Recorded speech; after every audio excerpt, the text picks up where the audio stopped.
ए आणि डी हे भाऊ असून ए डॉक्टर आहे, हे कोण आहे डॉक्टर. त्याच्या पेशाचा आपल्याला काही घेतलेलं नाही पण नाही. आता मला सांगा ए आणि डी दिसलेला आहे, तर ए आणि डी शी संबंधित असं कोणाचं वाक्य आहे का खाली ए आणि डी आहे त्याच्यामध्ये? सर्वात खाली आहे बघा, सर्वात खाली सेकंड लास्ट वाक्य बघा लिहिलं असेल तर डी सोबत विवाहित आहे. डी सोबत कोण विवाहित आहे? हा मेल होता ते कोण झाले? इथपर्यंत समजते. सर तुम्ही असं वाक्य सोडत का बरं घेताय? अरे जे अल्फाबेट त्याला जुळून तेच वाक्य किंवा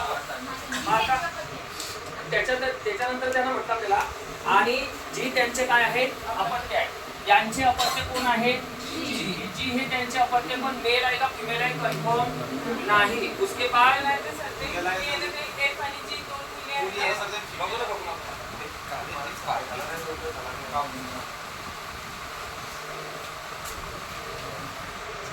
मग जी काय झाली पण एफ अजून यायची बाकी आहे. मग त्यानं पहा आता सर 1 2 3 4 अल्फाबेट भेटले. आता अजून पहा त्यानं एक वाक्य दिलं होतं कुठं गेलेलं आहे? एक इंजिनियर असून एक इंजिनियर असून दोघं भावांपैकी एकाशी विवाहबद्ध आहे. बरोबर? याच्यासोबत हे पत्नी आहे, मग याच्यासोबत विवाहबद्ध असेल की नाही?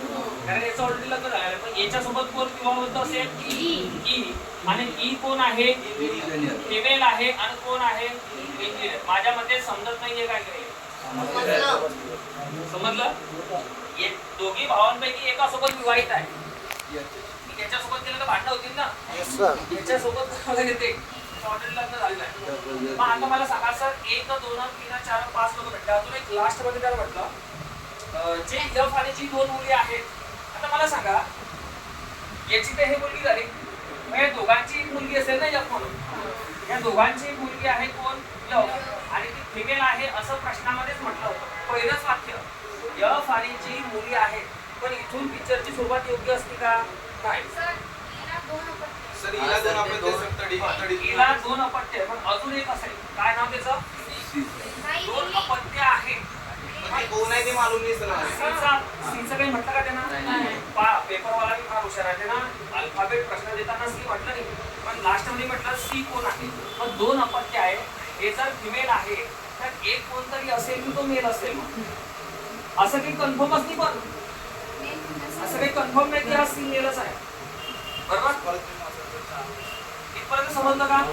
लास्ट मध्ये आहे ना मेल आहे, कारण की दोन मुली त्याच्यापैकी आणि तीन बालक आहे, एक मेल राहील. आता ते पहिलं वाक्य माझ्याच्यात बोललं होतं ABCD EFG A B C D E F G सगळे झाले कुटुंबाचे सदस्य ज्यामध्ये 4 वयस्कर 1 2 3 4 वयस्कर झाले आणि 3 बालक झाले. 1 2 आणि हा एक 3 बालकी म्हटलं होतं. पण त्याच्यानंतर त्यानं म्हटलं एफ आणि जी मुली आहे हा मुलगा आहेच. ओके. आणि त्यानं विचारलं लास्ट मध्ये की सी कोण आहे? तर सी कोण आहे? याचा मुलगा. कोणाचा? एचा मुलगा आहे. म्हणून याचा नान